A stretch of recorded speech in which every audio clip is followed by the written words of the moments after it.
오늘의 정치권에는 어떤 이슈들이 있을까요? 박창환 장한대 교수, 장성철 공감과 논쟁 정책센터 소장과 함께 집중 분석해 보도록 하겠습니다. 안녕하십니까?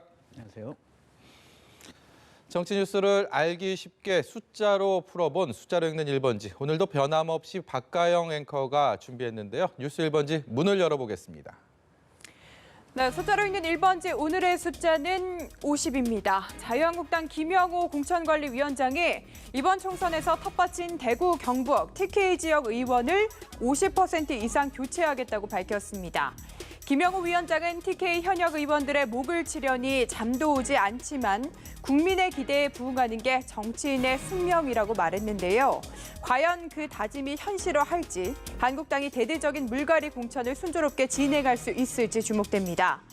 더불어민주당은 문희상 국회의장의 아들인 문석균 씨의 문제로 시끄럽습니다. 김혜영 민주당 최고위원이 공개 비판에 나서기도 했는데요. 이른바 조국 사태로 홍역을 앓았던 민주당으로선 국민의 상식에서 벗어나지 않는 결정을 내리겠다면서도 이번 총선에 자칫 역풍이 불지는 않을까 노심초사하는 모습입니다. 또 민주당에서는 당내 경선에서 불이익을 받게 될 현역 의원 하위 20% 해당자에게 개별 통보하기로 확정했습니다. 고배를 마실 현역 의원들의 반발을 우려해 공개는 하지 않기로 했는데요. 여야를 막론하고 총선 물갈이 바람이 거세게 불고 있습니다. 호르무즈 해협 파병 문제로 고심을 거듭해온 정부는 국민과 선박의 안전을 보장하기 위해 독자적인 파병을 하기로 결정했습니다. 아덴만 일대에 파견돼 있던 청해부대 작전 지역을 한시적으로 넓히는 것으로 청해부대 왕건합이 첫 임무에 투입됩니다. 이번 결정이 총선에도 영향을 미칠지 정치권의 관심사로 떠올랐습니다. 지금까지 숫자로 읽는 1번지였습니다.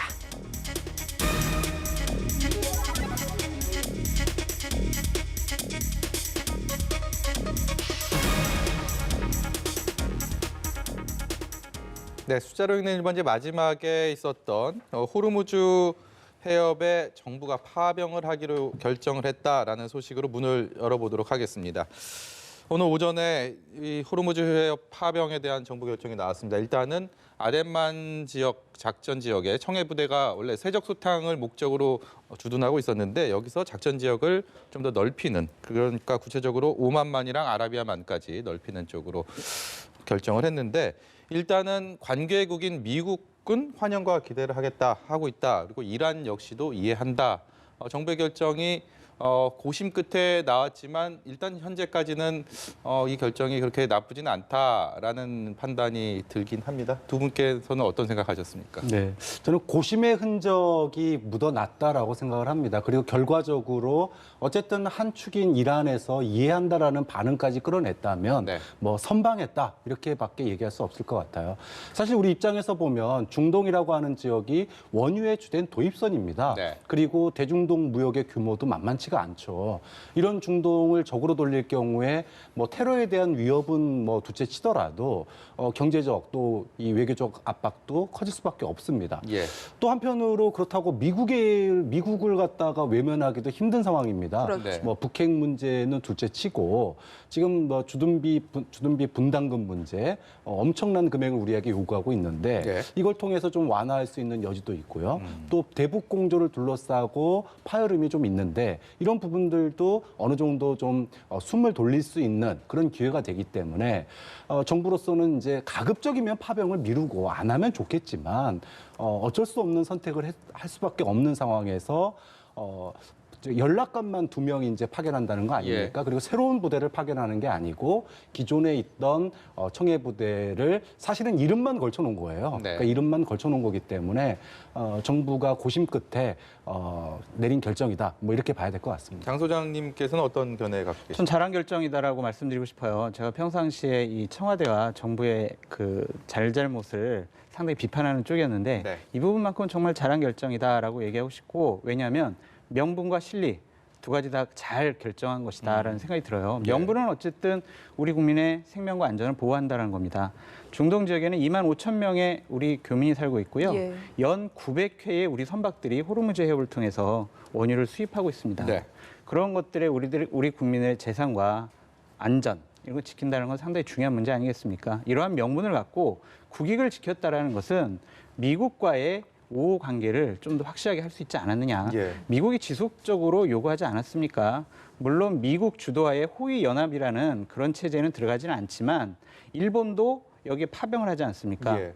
한미일 군사 협조 체제도 어느 정도 다시 한번 구축할 수 있는 계기가 됐다. 그렇게 말씀드리고 싶습니다. 두 분의 말씀을 저는 양쪽에서 들었지만 비슷하게 들었습니다. 그리고 대동소이한 또 답변에 명분과 실리 다 챙겼다. 이게 정부의 결정이 상당히 괜찮았다라는 평가를 해주셨는데 국회에서는 파병을 하기에 앞서서 이제 국회의 비준을 받는 절차를 놓고서 조금 다른 소리가 나오고 있습니다. 국회 상황 얘기를 좀 들어보고 오겠습니다. 이 청해부대를 일부 지역을 확대해서 그렇게 파병을 하는 걸로 이렇게 결정했다는 보고를 받았습니다. 국회 동의는 필요 없는 절차로 보시는 건가요? 그렇습니다. 예. 유사시에 작년에 그 파병 동의안이 통과될 때 유사시의 작전 범위를 확대시킨다 이런 법적 근거를 가지고서 하는 겁니다. 저희 당은 이란과 적대하는 그 어떠한 파병도 반대합니다. 그것은 원래 청해부대의 연장 동의안을 작년에 승인할 때는 해적 퇴치의 목적으로 한 것입니다.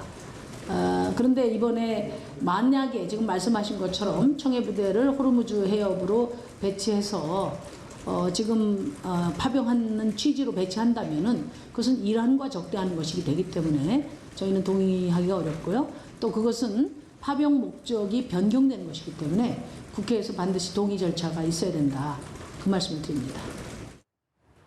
네, 지금 들으신 것처럼 청해부대 파견 지역을 확대를 해서 지금 호르무즈 해협에 파병하는 문제에 대해서 국회 동의가 필요한지 아닌지 뭐 의원마다 당마다도 의견이 엇갈리고 있거든요. 필요하다고 보십니까?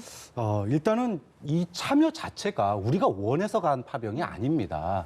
그리고 이번에 그 파병 그 결정 내용을 보시면은 실질적인 그 활동은 기존의 청해부대 작전 지역에 있는 거예요. 네. 그러면서 연락관 2명만 파견을 하는 겁니다. 정말로 유사시에 어쩔 수 없이 우리 국민의 직접적인 이해관계가 있을 때만 한시적으로 움직이겠다 이런 의도가 이제 읽히는 내용 아니겠습니까? 네. 이제 우리도 과거의 역사를 보면 나선 전쟁에 우리가 그 중국의 요구에 굴해가지고 어쩔 수 없이 갔지만 가급적이면은 전쟁은 피했거든요. 자, 근데 왜 이 말씀을 드리냐? 국회의 동의 절차를 만약에 새로 밟게 되면은 우리가 그 호르무즈 해협 파병하는 거에 대해서 공식화를 하게 됩니다. 우리가 우리 스스로 발목을 잡는다라는 거죠. 우리가 중동에 대해서 이해관계, 아까도 뭐 여러 가지 말씀을 하셨는데, 공식적인 파병을 우리 국회에 동의를 얻어서 승인을 얻어서 하게 되면 이거는 의미가 또 달라지는 거예요. 네. 그러니까 지금으로서 보면은 기존의 청해부대 파병 동의안 여기서 유사시의 작전 범위를 확대할 수 있다. 요거를 근거로 지금 활동을 하는 건데 예. 새로운 파병 동의안을 갖다가 승인하게 되면 공식적으로 우리가 이란과 적대를 하게 되는 이런 어떤 의미를 갖는 거거든요. 우리가 우리 스스로 발목을 잡을 필요가 없다. 그래서 저는 국회의 동의 절차를 물론 우리 군이 위험해질 수 있는 거기 때문에 원래 원칙으로 한다면은 국회의 동의 절차를 밟는 게 맞지만 예. 오히려 이것이 우리의 국익을 해치고 그리고 우리가 중동에서 활동하고 또 국민들의 안전에 위협을 가할 수 있다는 측면 때문에 저는 파병 동의안을 새로 밟는 것은 현명하지 못하다라고 생각을 합니다. 네. 오히려 우리에게 좀 우리 입장에서 생각해서 전략적으로 판단을 해야 된다는 말씀이신 것 같아요. 어떻게 생각하십니까? 박찬환 교수님께서 너무 뭐 자세하게 잘 말씀해 주셔가지고 뭐 더 이상 덧붙일 말이 없을 것 같은데 공감을 하시는 거죠. 네, 예. 작년 12월 10일 날 파견 연장 동의안이 처리되면서 이 청해부대의 파견 지역 확대까지도 동의를 받았어요. 예. 그렇기 때문에 이 부분은 새로 비준 동의안을 받을 필요가 없을 것 같고요. 예. 안규백 국방위원장이나 윤상현 외교통일위원장 모두 다 필요 없다라고 얘기를 했습니다. 네. 그렇기 때문에 이 부분은 심상정 대표께서는 저렇게 말씀을 하시지만 동의가 필요 없는 부분이라고 생각이 듭니다. 그렇다면 두 분의 역시 이런 말씀도 듣고 나면 이게 총선 앞두고 정말 여러 가지 변수들이 항상 나오기 때문에 이런 파병이라는 변수는 기존의 선거를 저희가 되돌아보면 상당히 중요한 변수로 작용을 하지 않았습니까? 특히 이라크 파병 2003년에 있었죠. 이 관련해서 뭐 노무현 대통령 당시 이런 결정에 대해서 시민사회단체에서 큰 반발을 했었는데 총선 얼마 앞두지 않았기 때문에 행여 이것이 또 총선의 큰 변수로 부상하지 않을까라는 생각도 들더라고요. 여기에 대해서는 어떤 생각 갖고 계신지 궁금합니다. 예, 저는 뭐 영향이 좀 있을 수 있다고 봅니다. 특히나 이제 최근에 국민들의 미국에 대한 감정이 그다지 좋지가 않습니다. 뭐 여러 가지 이유가 있겠지만 국내적으로 보더라도 터무니없는 그 주둔비 분담금 네, 뭐 방위비 이것을 분담금요. 요구를 하고 있고 그리고 지난번에 이란과의 갈등 이게 이란과의 갈등의 연장선에서 호르무즈 해협을 호위 작전을 하는 거 아니겠습니까? 그런데 이란이 이라크의 미군 기지를 타격할 때 미국하고 이란이 결국은 짜고 치는 거 아니냐라고 하는 느낌을 온 나라 국민, 전 세계 국민들이 다 받고 있어요. 그러니까 지금 미국 트럼프 대통령이 처한 국내적인 정치 문제, 또 이란의 어떤 국내적인 정치 문제 때문에 서로 싸우는 척 하고 있는데 거기에 우리가 들러리를 쓰는 듯한 이런 입장을 지울 수가 없습니다. 네. 그렇기 때문에 가급적이면은 파병을 안 하는 게 피할 수 있으면 피하는 게 좋다라고 입장을 저도 밝혀왔었는데 국민들 입장에서 보면 우리가 힘이 없기 때문에 가는 거다 이런 생각을 할 수도 있겠지만 문재인 대통령을 지지하는 층 중에서도 진보적인 층에서는 미국의 어떤 그 국내 문제 때문에 우리 국민들이 피를 흘려야 되느냐 또는 테러의 위협을 받아야 되느냐 이런 소위 말하면은 반미 감정에 불을 지필 수 있는 그런 정서적인 면이 있거든요. 예. 여당으로서는 총선을 앞두고 지지층 결집이 조금 어려워질 수 있는 네. 그런 측면들이 있어요. 그런데 제가 아까 파병 동의안을 새로 안 하는 게 좋다고 했던 거는 만약에 이게 이슈화가 되면 될수록 사실은 여당 지지층은 분열할 수밖에 없는 겁니다. 예. 그래서 파병 동의안이 새로 뭐 국회에 재가를 받지 않고 말 그대로 이름만 올려놨지 현실적으로 우리가 하는 건 없다. 네. 이런 식의 어떤 정부의 스탠스가 소위 진보적인 지지층에게 이게 이제 공감을 불러일으켜야 되는데 이제 그 부분을 앞으로 이제 어떻게 할지. 그러니까 호르무즈 해협은 어쩔 수 없이 가지만 주둔비 분담금 문제라든지 또는 이제 북한과의 관광 문제라든지 이런 부분에 있어서 뭔가 좀 주도적이고 네. 우리 정부가 조금 더 미국과 조금 우리의 입장에서 미국과 좀 갈등하는 뭐 이런 측면을 보인다 그러면 이 부분이 상대적으로 덮일 수 있지만 만약에 미국의 입장에 따라가는 또 주둔비 분담금을 대폭 증액한다든가 또는 관광 문제를 갖다가 미국의 눈치를 봐서 못한다든가 이렇게 됐을 때는 네. 이게 문재인 대통령을 지지하는 진보적 지지층에게는 상당히 이완 효과로 나타날 수 있기 때문에 단지 이것이 하나가 문제가 아니라 호르무즈 해협 플러스 알파 즉 주둔비 분담금 문제 이런 것과 연관시켜서 총선에 미치는 영향을 봐야 될 것 같습니다. 결국 한미 관계 쪽과 연동이 돼서 결국 총선에 영향을 미칠 수 있다 이런 부분에 대해서 짚어주셨네요. 네. 저는 이 부분과 관련해서는 총선 영향이 거의 없다고 봐야 된다라고 보여져요. 왜냐하면 2003년과 우리가 많이 비교를 하는데 그 당시에는 집권층 그다음에 여당 내에서도 상당히 논란이 많았어요. 예. 그리고 그 노무현 대통령을 뒷받침하고 있는 시민사회단체가 상당히 많은 반대를 했었고요. 네. 그리고 그때의 파병 문제는 우리가 박정희 시대의 월남 파병 이후에 우리 군에 해외로 처음 파병하는 그런 수준의 논란이 있었기 때문에 그 당시엔 상당히 사회적 갈등이 높았습니다. 예. 근데 하지만 이 건은 다릅니다. 지금 이미 거기서 작전을 하고 있고 작전 구역을 확대하고 있고요. 또한 명분이 있지 않습니까? 우리 교민의 생명과 안전을 보호하겠다. 우방국과의 우호 관계를 좀 더 돈독하게 하겠다. 그런 것이고 또한 아까 말씀드렸듯이 비준동의안을 국회에서 다시 처리할 필요가 없기 때문에 예. 국회 내에서도 논란이 별로 없을 것 같고요. 명분과 실리가 있는 부분이기 때문에 이 부분은 총선에 큰 영향이 없을 것 같다라고 전망해 봅니다. 예. 이 호르무즈 해협 파병 문제와 관련해서는 잠시 후에 국방부 브리핑이 또 있을 예정이라고 하니까요. 연결해서 자세한 이야기 들어보도록 하겠고요. 저희 각 당 이야기도 좀 해보시죠. 한국당의 김영호 공천관리위원장이 TK 지역 현역 의원 50% 넘게 물갈이를 하게 했다고 했습니다. 지금 TK 지역 현역 중에 유일하게 불출마 의사를 밝힌 게 정종섭 의원인데 과연 50% 물갈이 현역 의원들이 받아들일까? 좀 현실 가능성 어떻게 보십니까? TK 지역 50% 물갈이 하면은 한국당은 망합니다. 왜냐하면 예. TK 지역 의원이 25명이에요. 네. 25명 중에 50% 물갈이 한다는 것은 13명을 물갈이 한다는 것이거든요. 그렇죠. 예. 12명 물갈이 한다고 해서 한국당이 바뀌었다라고 과연 한국당이 주장할 수 있을까요? 이것은요. 이 PK, TK 영남 지역의 물갈이를 50% 이상 해야 한다라는 쪽으로 인식을 해야 됩니다. 예. 영남 쪽의 의석이 65석이에요. 거기에 적어도 한 40석 이상은 바꿔야 한국당이 드디어 바뀌었구나. 이 TK 지역 같은 경우에는 또 옛날에 2016년에 박근혜 대통령의 진박 논란 때문에 상당히 시끄럽지 그렇죠, 않았습니까? 대구 주민들의 자존심을 상당히 많이 훼손시킨 일도 많이 벌어졌고요. 네. 그래서 일단은 영남 지역에 50% 이상의 물갈이가 필요한 것이고 이 중진 의원들은 그렇게 큰 반발을 하지 못할 것이다라는 네. 그런 전망을 해봅니다. 네, 황교안 대표로부터 이제 공천의 전권을 받게 된 김영호 위원장이 뭐 공정한 게임의 룰을 만들겠다라고 다짐을 했어요. 이거 사실 뭐 선거 앞두고 당연히 공관위원장으로서 해야 할 얘기인데 문제는 지금 보수 통합에 대한 논의가 진행되고 있는 상황 아닙니까? 새로운 보수당과의 또 당대당 통합 논의도 하고 있기 때문에 김영호 위원장 입장에서는 이 새로운 보수당의 현역 지역구 의원 8명 과연 이 8인에 대한 공천을 이 지역에 대한 공천을 어떻게 할 것인지가 뭐 정말 이 부분이 가장 고심하는 흔적이 배워야 되지 않을까라는 생각이 드는데요. 어떤 결론, 어떤 생각을 하고 있다고 보십니까? 네, 뭐 너무나 당연한 거 아닙니까? 새 보수당에서 김영호 이 공관위원장 발표 났을 때 굉장히 환영했어요.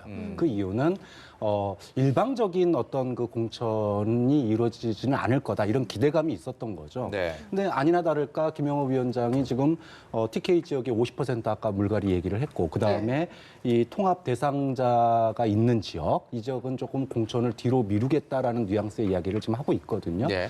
당연히 지금 통합 논의가 며칠 안 남았습니다. 설 전에 뭐 막판 협상을 통해서 통합 발표를 하느냐 못 하느냐 이런 상황인데 이런 상황에서 그 지역까지 일괄적으로 공천한다 그러면은 통합 안 하겠다는 얘기 예. 속으로는 준비해 놓고 있으면서 통합 깨질 걸 대비한 그런 행보로밖에 보이지 않기 때문에 네. 당연히 미룰 수밖에 없어요. 근데 이제 아까 얘기하고 좀 덧붙여서 김영호 위원장이 TK 50% 물갈이가 본인이 판갈이를 하겠다고 그랬어요. 그동안 물고기만 바뀌었는데 물을 바꾸겠다고 그랬는데 네. 근데 또 50% 물고기만 바꾸면은 무슨 의미가 있습니까? 네. 그러니까 즉 제 얘기는 TK 지역 50%도 그렇고 통합 예상 지역 공천을 뒤로 미루는 것도 그렇고 이것은 뭐 물고기를 바꾸고 그다음에 뭐 정치 공학적인 측면에서 바라볼 게 아니라 실제로 문재인 정부에 대해서 반감을 가지고 있는 사람들이 이런 공천에 어떻게 참여할 것인가라고 하는 즉 물갈이 판갈이 차원에서 이 공천 문제를 접근해야지 네. 지금 TK 지역의 50% 얘기 나오는 것도 그렇고 그다음에 지금 새보수당의 현역 의원들 자리는 당분간 보류하겠다는 것도 그렇고 이거는 기존에 해왔던 거에 정치공학적인 거에서 한 발짝도 벗어난 게 아니거든요. 네. 이런 식으로 해서는 물갈이 판갈이 이건 안 되는 거예요. 좀 그런 점에서 김영호 위원장의 얘기가 너무나 당연한 얘기지만 이것만으로는 뭔가 국민들에게 감동을 주는 공천과는 거리가 먼 거 아니냐 이런 평가를 할 수밖에 없습니다. 물고기를 바꾸는 것이 아니고 물을 바꾼다라는 말이 가지고 있는 어감은 상당히 와닿는데 그럼 그걸 현실 정치에서 과연 물을 바꾸는 것은 무엇인가라는 질문을 역으로 했을 때 딱 떠오르는 답은 없는 것 같아요. 의지의 표현이라고 봐야죠. 이번만큼은 정말 대폭적으로 바꿔서 우리는 예전에 박근혜 최순실 그 당이 아니야. 라고 국민들께 한번 내세우고 싶어 하는 것 같습니다. 그리고 지금 방금 전에 이 김영호 위원장이 이 쟁점 지역들은 후순위로 놓는다. 라고 이렇게 얘기한 것에 대해서 네. 저는 좀 다른 생각 갖고 있어요. 이것은 선순위로 놔야 됩니다. 왜냐하면 이 지역은 쉬운 지역이 아니에요. 예를 들면 수도권이 많고요. 예. 그다음에 정운청 같은 경우는 전북이죠. 전북이에요. 지역구가. 그리고 이 보수 대통합이 되지 않는 근본적인 이유가 뭐냐면 새보수당은 계속 요구하는 거죠. 우리 지분을 인정해달라. 물론 가치와 명분을 먼저 내세우지만 자 우리 8명 공천 어떻게 할 거야. 우리 보장을 해줘야 우리가 이 보수의 통합이라는 큰 흐름에 네. 우리는 함께 할 수 있다라고 얘기를 하는 것이거든요. 예. 그렇기 때문에 이 부분이 먼저 결정되고 선택되지 않으면 보수 대통합은 계속 질질 끌려갈 수밖에 없어요. 근데 하지만 이 부분만 결정되면은 금방 보수 대통합의 흐름은 그냥 쉽게 끝날 거라고 생각이 듭니다. 그러니까 물론 이 지역에서 한국당의 예비 후보자들이 많이 출마 준비하고 네. 다른 유력 주자들이 있긴 하지만 네. 보수 네. 대통합이라는 큰 흐름에 하여튼 동참했으면 네. 좋겠습니다. 민주당에서는 논란이 있어서 좀 짚어보고 싶어요. 문희상 의장의 아들인 석균 씨가 아버지 지역구 출마 의사를 밝히면서 세습 논란이 좀 계속되고 있는데 이번엔 민주당 내에서 직접 쓴소리가 나왔습니다. 김혜영 의원의 목소리 일단 직접 들어보시죠.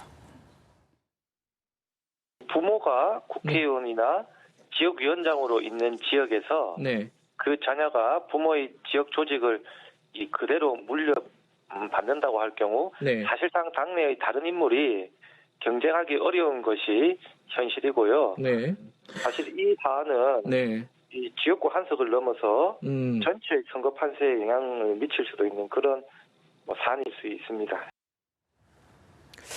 민주당이 논란을 의식해서 일단 의정부 갑 지역구를 전략 공천지로 선정을 했는데 다시 경선 가능성도 열어놓은 것 같기도 하고 지금 지도부에서 무슨 생각을 하고 있는 건지 좀 궁금해서 네. 교수님께 여쭤보고 싶습니다.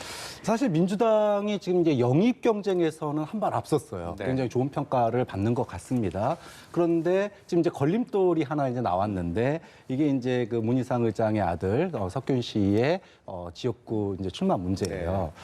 과거에도 2세 정치인이 뭐 등장하는 경우는 종종 있었습니다. 그런데 이제 바로 대를 그 다음 때에 그것도 아버지가 아직 현역으로 있는 상태에서 지역구를 물려받는 경우가 없었기 때문에 논란이 되고 있는 거고요. 또 하나는 이게 조국 사태 이후에 소위 말하면 이 청년들의 공정성에 대한 문제, 네. 이 부분에 이제 이게 악영향을 미칠 수 있다라는 게 굉장히 큰 뼈아픈 민주당으로서는 굉장히 이 문제가 커지면 커질수록 굉장히 뼈아픈 대목이 될 수 있는 지역이거든요. 예. 이제까지 잘해놓은 거 다 까먹을 수 있다. 네. 저는 그런 점에서 읍참마속의 심정을 민주당이 가질 필요가 있다고 봐요. 그러니까 지금 이 석균 씨는 오랫동안 뭐 준비를 해왔고 사실 문희상 의장은 지난번에도 이제 본인이 불출마하겠다고 그랬는데 당의 강권에 의해서 사실은 출마를 했거든요. 예.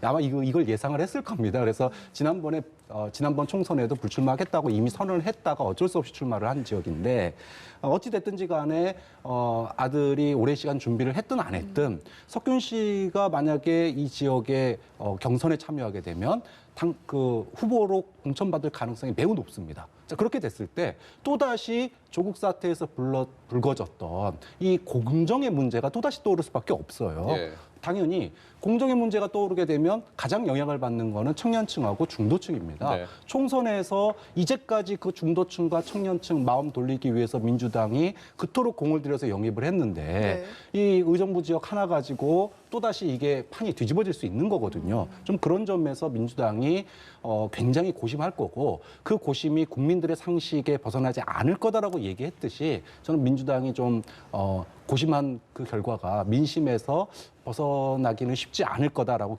기대를 합니다.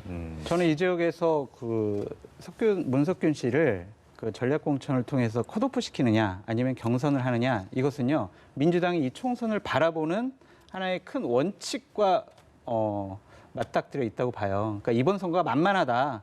그래 한국당이 여러 가지 실수도 하고 잘못도 하고 그래도 우리 지지율 공고하게 국민들이 뒷받침해주고 있으니 우리가 석균 씨 같은 세습 공천을 하더라도 우리는 이길 거다라고 생각을 하면 이분을 공천을 줄 것이고 네.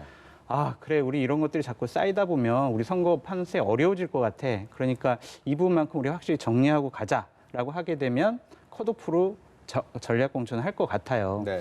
근데 저는 말씀드리고 싶은 게 평등은 기회의 평등이어야 되지 않습니까?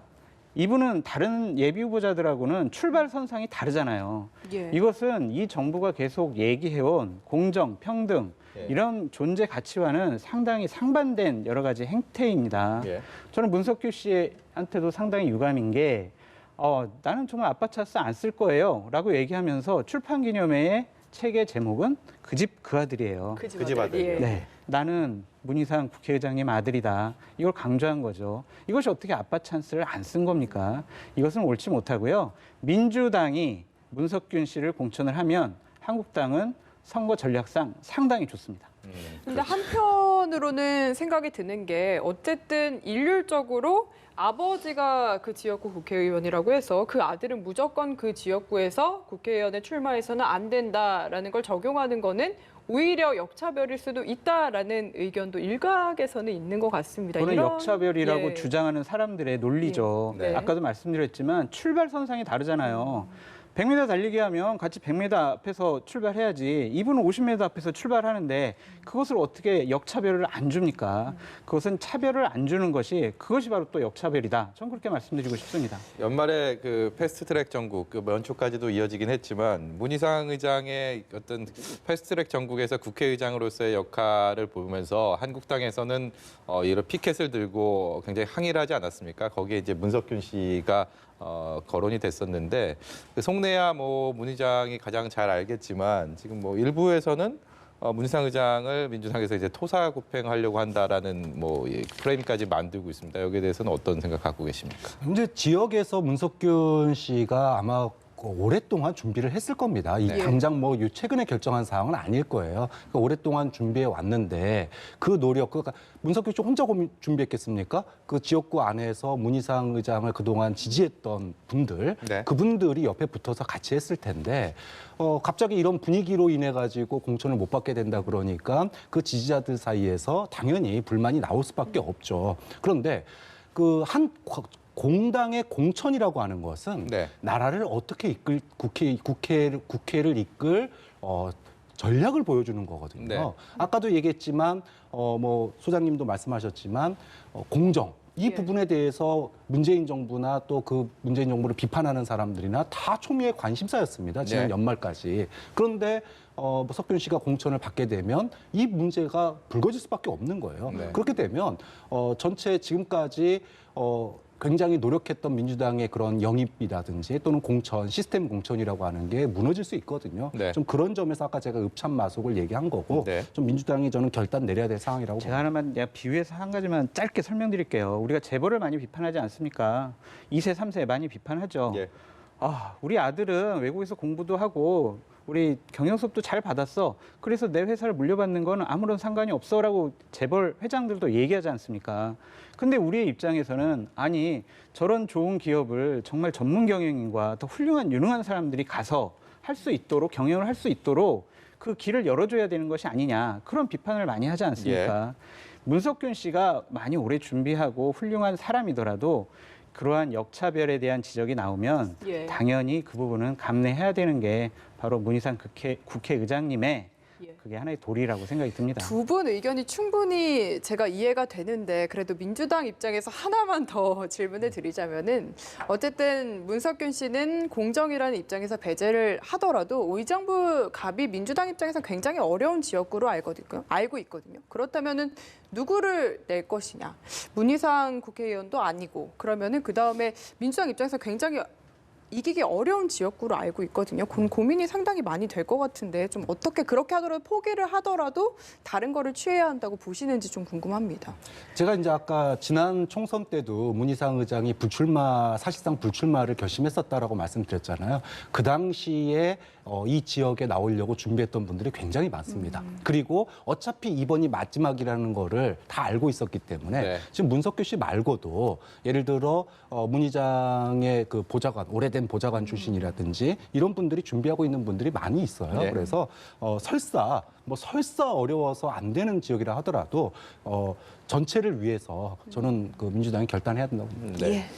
의정부 갑 한석을 차지할 것이냐 아니면 전체 판세를 볼 것이냐 뭐 그런 문제 정도로 접근하면 되지 않을까 싶습니다. 네. 선거 때 이제 여러 화제 인물들이 이곳저곳에서 이제 이름이 거론되기 시작했습니다. 윤창중 전 청와대 대변인도 그렇고요. 정봉주 전 의원, 송병기 전 울산시 부시장, 황운하 전 울산 경찰청장, 김의겸 전 청와대 대변인. 이런 분들이 각자 명분은 다 다릅니다. 하지만 이제 그걸 큰 틀로 묶어 보면 명예 회복하겠다 이런 쪽으로 좀 보이지 않나 싶은데요. 총선 계기로 이렇게 화제 인물들이 등장하고 뭔가 국회의원 여의도 입성을 희망하는 이런 이벤트들 어떻게 보십니까? 이분들이 회복할 명예가 있습니까? 뻔뻔한 거죠. 국민을 오롱하는 겁니다. 윤창준 전 대변인 같은 경우에 박근혜 정권 초기 시절에 미국 가서 아주 불미스러운 일 예. 때문에 바로 대변인직을 사퇴하지 않았습니까? 본인이 회복할 명예가 뭐가 있습니까?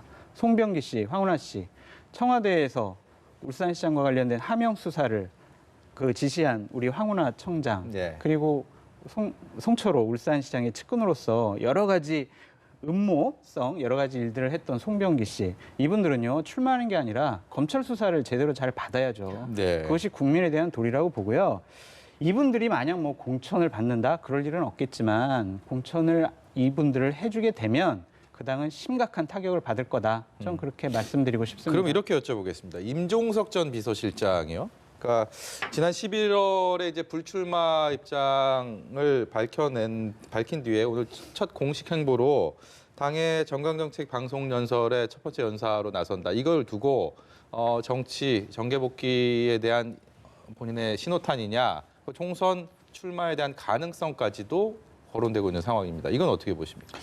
저는 임종석 전 실장이 갑자기 마음을 바꾸거나 뭐 태도를 바꿀 거라고 생각하지 않아요. 정치라고 하는 게 길게 봐야 되는 거지 않습니까? 본인이 불출마 선언했을 때는 그 다음 행보, 그러니까 다음에 차기 대권 주자 뭐 이런 것까지도 염두에 뒀을 그림을 그렸을 텐데. 당연히 이제 정당인으로서 네. 또 이제까지 문재인 정부의 성공을 위해서 일기 비서실장을 했던 몸으로서 네. 지지 발언이라든지 유세를 할 수는 있어요. 그건 너무 당연한 일입니다. 다만 그걸 가지고 네. 자신이 국민들 앞에 약속했던 불출마 선언을 깨고 출마한다? 그러려면 굉장한 변화가 필요해요. 과거에도 예를 들어 DJ가 정치 그만두겠다라고 해놓고 다시 나중에 대권 후보로 나온 적이 있잖아요. 네. 한 번을 지나고 나서라도 그런 거는 좀 타이밍이 좀 다 와야 되는데 네. 지금 그 얘기한 지 얼마나 됐다고 또 3개월 정도 그렇죠. 됐습니다. 그렇다고 예. 또 말 바꾸면은 네. 이거는 그동안 쌓았던 임종석 전 실장에 대한 신뢰나 어떤 믿음이 깨지는 거거든요. 네. 좀 그런 점에서 입장이 바뀔 가능성은 저는 없다고 예. 봅니다. 화제 바꿔보겠습니다. 북한에 대한 남북 관계는 교착 상태를 맞고 있는지 시간이 꽤 흘러가고 있습니다만 북한에 대한 개별 관광 가능성이 현재 제기가 되고 있습니다. 정부의 구상도 구체화가 되고 있는데 물론 여기에 대해서 야당의 반발은 심합니다. 야당 쪽 얘기를 들어보고 오겠습니다. 북한이 핵무장 완성을 향해 폭주하고 있는 지금 문재인 정부가 북한 관광을 추진하는 것은 명백한 대북 제재 이탈입니다. 지난 14일 문재인 대통령은 이를 추진할 의사를 밝히셨습니다. 불과 6일 만에 이제 통일부가 그 시나리오를 내놨습니다. 급조된 졸속 계획이고 청와대 하명 계획입니다. 네, 정부가 북한 개별 관광에 대한 크게 3가지 정도의 구체적인 방안을 내놨습니다. 근데 대북 제재 위반에 해당하지 않는다는 정부의 입장. 하지만 뭐 국민 안전 보장 문제도 이야기가 되고 뭐 여러 가지 고려해야 할 사항들이 지금 많은 상황인데 뭐 현실화 가능성이 있다고 보십니까? 이 부분은 이렇게 밀어붙이기식으로 급박하게 처리할 문제가 아니라고 생각이 듭니다. 왜냐하면은 미국과의 이제 우호관계 문제도 있고 우리 국민의 생명을 담보할 수 있느냐 그 중요한 문제가 있습니다. 예. 정부에서는 제3국을 통한 관광을 하겠다라는 건데 결국에는 뭐 중국 아니겠어요? 중국에 있는 베이징 북한 대사관을 통해서 비자를 받아서 북한에 이제 여행을 하는 건데 지금 그런 것과 관련해서 북한에서도 아무런 답변을 내놓지 않고 있습니다. 그런데 미국도 반대를 하고 북한도 아무런 반응을 보이지 않는데 우리가 어떻게 북한을 관광하겠다는 겁니까? 물론 정부에서는 이 관광은 제재가 아니다. 대북 제재에 해당 사항이 안 된다라고 하지만 많은 달러가 유입되는 거 아닙니까? 그리고 또한 많은 물자들이 왔다 갔다 하겠죠. 휴대폰도 갈 수 있고 노트북도 갈 수 있고요. 그런 것들은 북한 제재 물품입니다.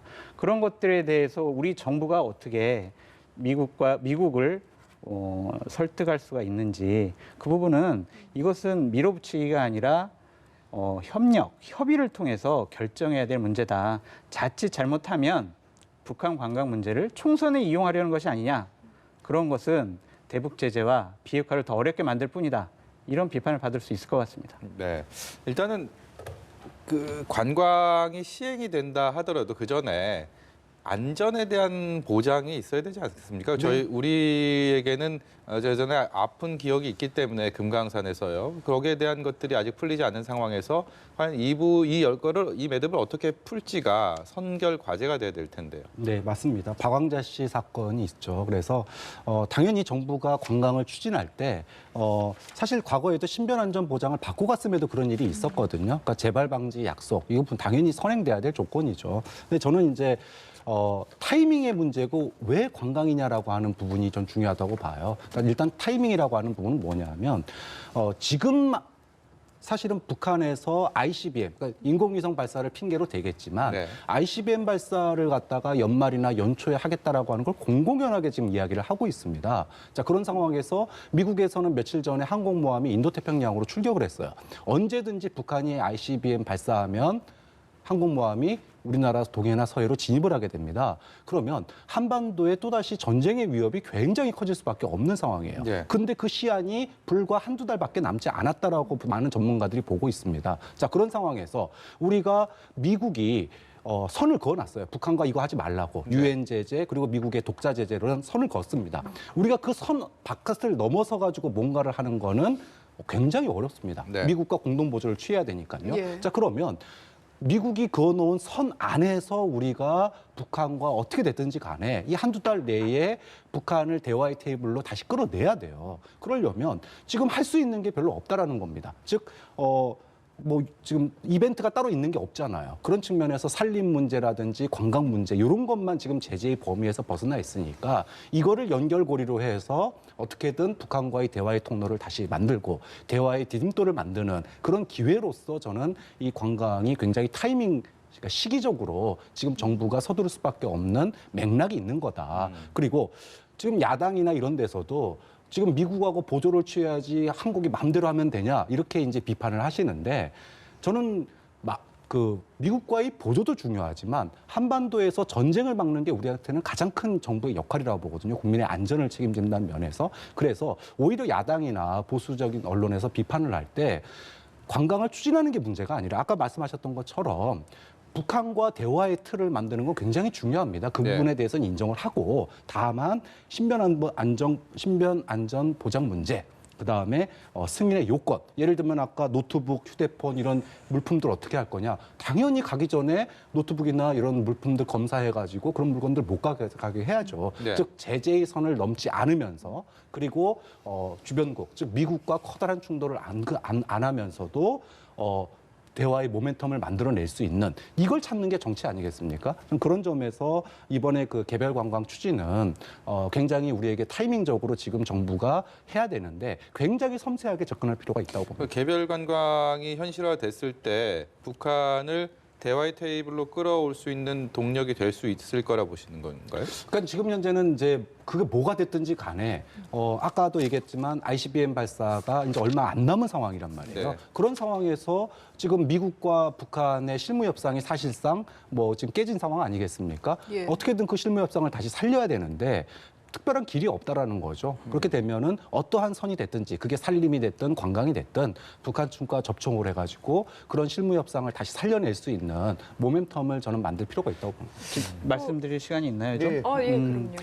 지금 북한을 관광하겠다라는 그런 것보다 우선시돼야 되는 게 있어요. 그러니까 남북 관계가 상당히 평화문으로 가고 있다. 남북은 상당히 긴밀하게 여러 가지 일들을 조율하고 얘기를 하고 있다.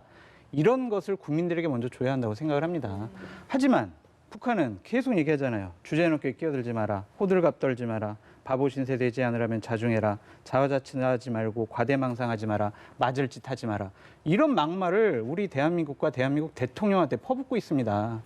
이런데도 불구하고 우리가 만약에 북한에 우리 국민들이 관광을 갔을 때 그 교수님께서 얘기하셨던 것처럼 신변 안전 보장 어떻게 보장을 합니까? 대통령은 선서를 합니다. 헌법에. 나는 국민의 생명과 안전을 보호하겠다. 헌법을 수호하겠다. 그렇게 말씀하셨는데 이 부분은 자칫 잘못하면 국민의 생명과 안전을 담보하지 못하는 불행한 옛날의 역사적인 일이 반복될 수도 있다. 그렇기 때문에 너무 밀어붙이기식으로 하지 말고 정말 긴밀한 조율을 통해서 진행됐으면 좋겠다. 그렇게 말씀드립니다. 한 말씀만 더 드리면은요. 문재인 대통령이 당선되고 나서 취임 직후에 유엔에 가서 한반도 운전자론을 얘기한 적이 있었습니다. 예. 그 당시에 북한과 미국의 반응이 어땠냐? 지금하고 똑같았습니다. 북한도 끼지 마라 그랬고요. 미국도 끼지 마라 그랬습니다. 그럼에도 불구하고 한반도 운전자론을 얘기하면서 평창을 만들어냈고 그다음에 싱가포르를 만들어냈거든요. 예. 저는 지금 또다시 그러니까 그 사이에 판문점에서 긴급하게 만났던 그런 과거의 기억이 되살려가지고 지금 하노이 노딜 이후에 아무런 진전이 없는 상황 아닙니까? 그러면은 급한 건 누구냐? 북한이 미사일 발사, 대륙간 탄도 미사일 발사하고 나면 제일 급한 건 미국도 아니에요. 우리가 제일 급한 겁니다. 당장 한반도가 전쟁의 위협에 쌓일 수 있는 부분이거든요. 저는 그런 점에서 지금의 미국이나 북한의 이야기가 중요한 게 아니라 우리가 우리 살 길을 찾기 위해서 능동적으로 움직여야 될 타이밍이라고 보는 거죠. 마지막으로 질문 하나만 드릴게요. 지난 지방선거 때도 대북 이슈가 크게 영향을 미쳤는데 저희 역시 총선 앞두고 있습니다. 이런 저희가 개별 관광을 추진하는 이슈가 역시 좀 영향을 미칠 거라고 예상을 하십니까? 그때만큼은 영향을 미치지 못할 거라고 생각을 해요. 왜냐하면 그때는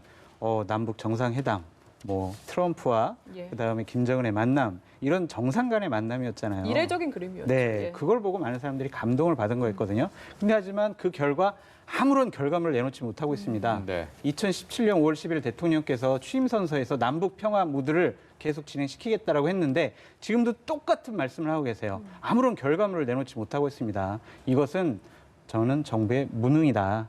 그렇게 남북 그럼 평화 무드 계속 유지해 나가야지. 그런 말을 지금 취임한 지 2년 9개월이 다 돼가는데 계속 말만 할 겁니까? 저는 결과물을 내놔야 된다. 그것을 이렇게 북한 관광으로 밀어붙이는 식으로 하면 안 된다. 네. 그렇게 말씀드립니다. 네, 오늘 말씀 여기까지 듣도록 하겠습니다. 지금까지 박창환 장한대 교수, 장성철 공감과 논쟁 정책센터 소장 말씀 들었습니다. 고맙습니다. 네, 잘 들었습니다. 감사합니다.